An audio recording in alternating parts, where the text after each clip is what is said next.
Hey everyone, welcome to another jungle gameplay tutorial. For today, I'm going to be playing Master Yi, teach you the tips and tricks, do's and don'ts, and advantages and disadvantages of this champion. First and foremost, you always want to switch to your control ward the opposite side on where you want to start, and then immediately recall and switch back to your sweeping lens.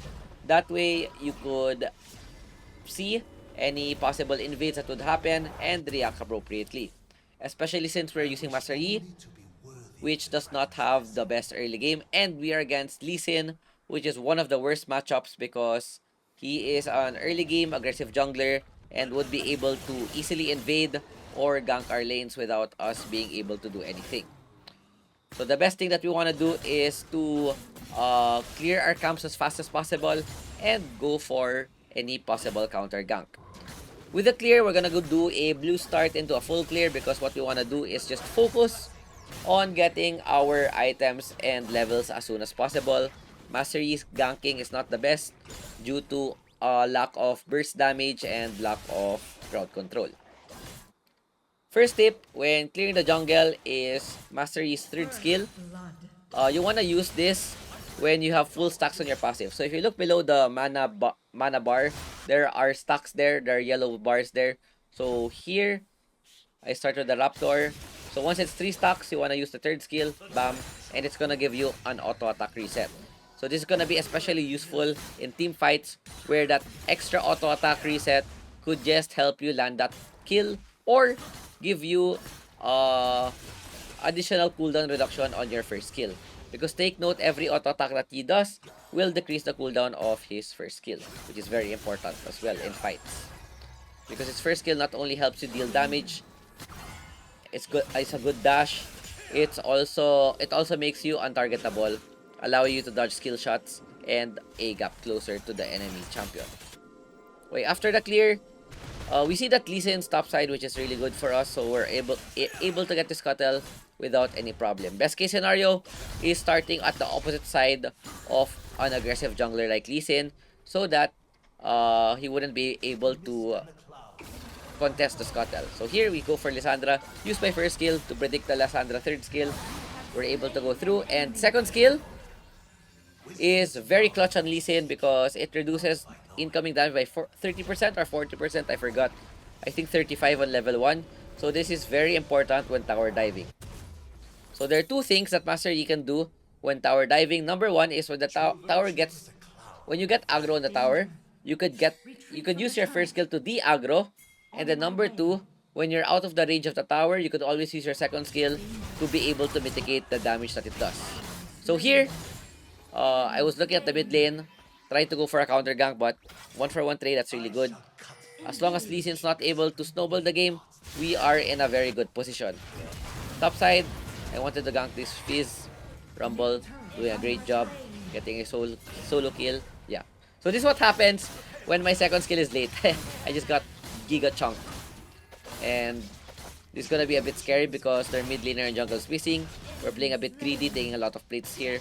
Yeah, we should have left after the third plate, and now we get punished. So that is something that you don't wanna do. You don't wanna be greedy, try to take a plate. Luckily though, since their jungler showed top side, this gives my team access to dive the bot lane, and they are doing pretty well. I think they got a 2-for-2 exchange, or 2-for-1. Plus, they get a lot of gold at the bottom tower. So with Master Yi, number one thing that you want to have is winning lanes. Because if you have winning lanes, you're able to scale for free, and it would secure your team's late game since you're gonna be very strong. So as per usual, if there's no possible ganks, the next thing we can do is just farm our jungle. Yi jungle clear is quite fast because of the alpha strike, deals so much damage. Plus, it's on a very low cooldown because of our autos. So 3 stacks, third skill. Then after we clear the Raptor, next camp, bam, 1Q, 1/4 HP. Then just keep attacking, we have it again. Look at the bot side, we see the Master Yi there. Master Yi there, Lee Sin. So we're here to counter gank. So what I'm doing is waiting for someone to go low. So Samir is low. Okay. Take her down, get the reset, get the Lee Sin. First kill, get another kill, get a reset.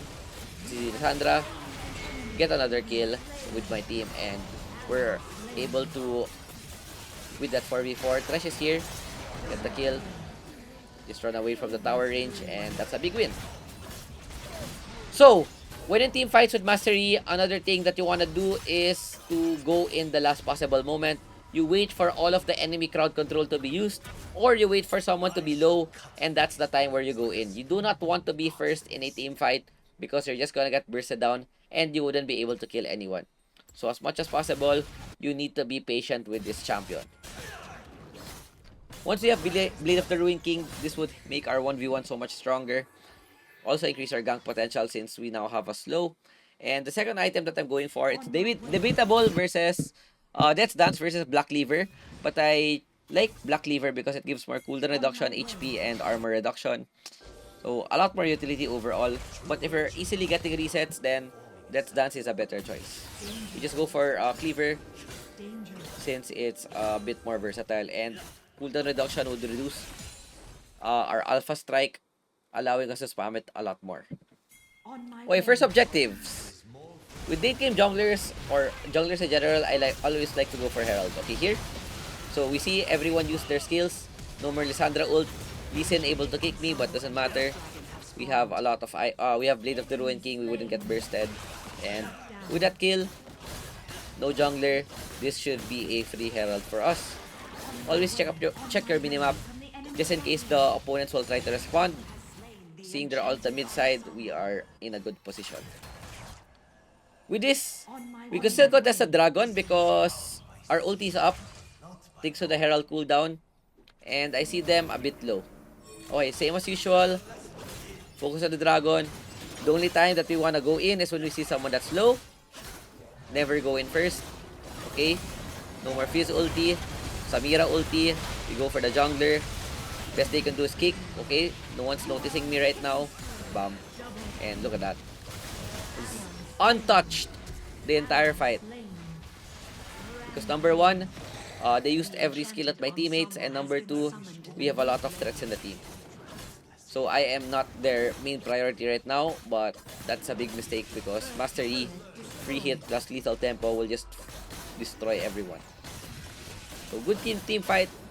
We get both objectives. We get tier 1 mid. And this is one of the best spots to be in as a late game champion. If you are ahead of an early game champion when using late game champion, then it is a very good. Or at least even. If you are even with an early game champion, then that is already a very good sign that you will outscale them. Okay, after taking red, positioning myself on bot, there might be another fight. We could go for a possible tower dive since we have Alistar. But of course, we'll just clear our golem before doing anything else. Okay, positioning for a counter gank. Yep, I see Lee Sin there. Wait for their skills to be used once again. So there's a big Galio ult, cancelled Samira. And now they're very stuck. Perfect timing once again. Get double kill. Sandra, the only one left. Wait for the ulti to run out. First kill, just in case. And back. Big fight. Even though our Saya dies, it's a 4-for-1. Plus, we get a tower for ourselves. So, big item. 8.8k gold compared to releasing 6k gold. So, once at 2 items, I think he's pretty much outscaled already. He will never win the 1v1 because we have HP, damage to be able to counteract Lee Sin's burst. The next item, you can go Death's Dance. Now I'm going to go Death's Dance. I went QSS just in case I get ulted by Lissandra. That way, I would still be able to fight them or just die, not die without being able to do anything.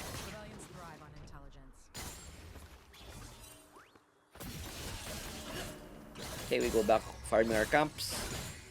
We don't need to play aggressive since our team has good scaling. It's up to them to make something happen since they're Lee Sin, Samira, not that good late game. Oh, if he's overextended, we go for the Thresh.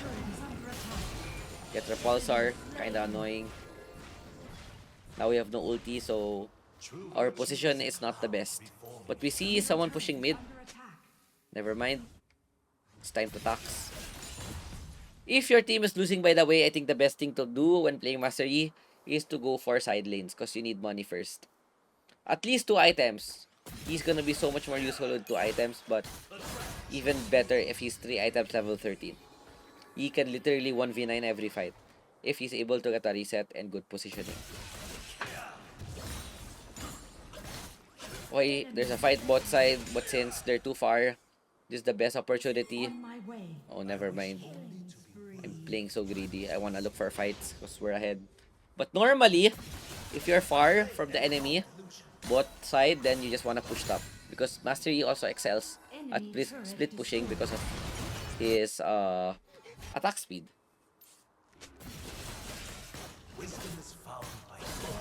Okay, the last thing I want to do is throw the game and give them a chance to come back. Yeah, the star almost trolled me. It's fine. Next objective is gonna spawn pretty much soon. If I could get that stance before it spawns, that would be amazing. But unfortunately, it's not gonna be enough. So what I'll do instead is just goodbye components, and then we can go for the next objective. Next objective that spawns is Baron, so it's gonna be a bit hard, but we could bait it. At this stage of the game, we're pretty much in a comfortable lead. And we have a lot of engage with Galio, Rakan, Galio, who's this? Alistar. Even Rumble can engage with the ult. Okay, we see Lee Sin, I think, first kill from the Golem. Yep. We might flip this a bit. We have first kill plus smite. We're able to take it. And with this, we can just go ham. There's another fight that's happening. So this is perfect timing for us to go in. Flash in, take the Lissandra. First kill on the Lee Sin. Bam, getting even more kills. QSS the trash play. Look at that. It's a wrap, boys. Holy. That is Master Yi's wet dream. Being able to go in once enemy team used all of their spells. And then once you get a kill, it just goes on and on. Would be even deadlier if I had Death's Dance. We have it at base, but next team fight will be even more scarier. If you think that's broken, wait till Master Yi gets even more items. I think this is the low-key, this is the perfect comp for Master Yi because we have a lot of crowd control, frontline, and engage. Master Yi excels if you have a lot of engage and frontline. That way, your team would take all of the damage, which would allow Master Yi to go for a free entry to wipe them all out.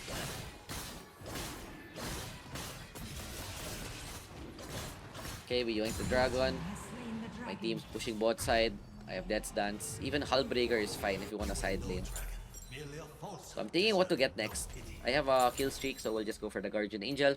This is the safest option. But you could also change, you could low-key change Death's Dance for Mortal if they have a lot of tanky boys. But since in this game, they're very, very squishy, this is the best item options that we can go for. You don't need much damage because once you have Lethal Tempo full stacks, you're just gonna clean everyone combined with your level 3 ult. Okay, when you're ahead, we don't wanna throw our lead, of course. The worst time to throw our lead is right before the Baron spawns. And that is something that we wanna avoid. Okay, we continue farming. Guardian Angel's gonna be up pretty much soon. I just need one more wave. And once the next Baron spawns, we could probably end it at that position. Okay, listen. I have QSS. Bam. Look at that. Countering everything. Oh, never mind. No more QSS. We have to go back a bit. Lifesteal. Galio with the ult. Try to save me. Okay. Good job, Galio. And holy shit, my Galio just turbo smurfed that by himself, low-key. All I did was go in, force all of their spells, and called it a day. With 4 members down, only Trash is alive, which is their support. He wouldn't be able to do much. We'll just take down all the towers just in case for more minions, and we could just go for the GG push. Oops, Trash though. Oh no. Look at the healing. He died. RIP 07. It's fine. We just bought time, and we're able to end the game. Okay, we get MVP 13, 2, and 8, but low-key, my team also, very good job with all of those engages. Made my life 10 times easier. So yeah, summary, you wanna farm as much as possible, go for counter ganks, and then when it comes to team fights, you only wanna go in once someone is dying or enemy used all of their crowd control on your teammate. So that's it for me. I hope you guys enjoyed. Thanks for watching and peace out. Ciao ciao. Bye.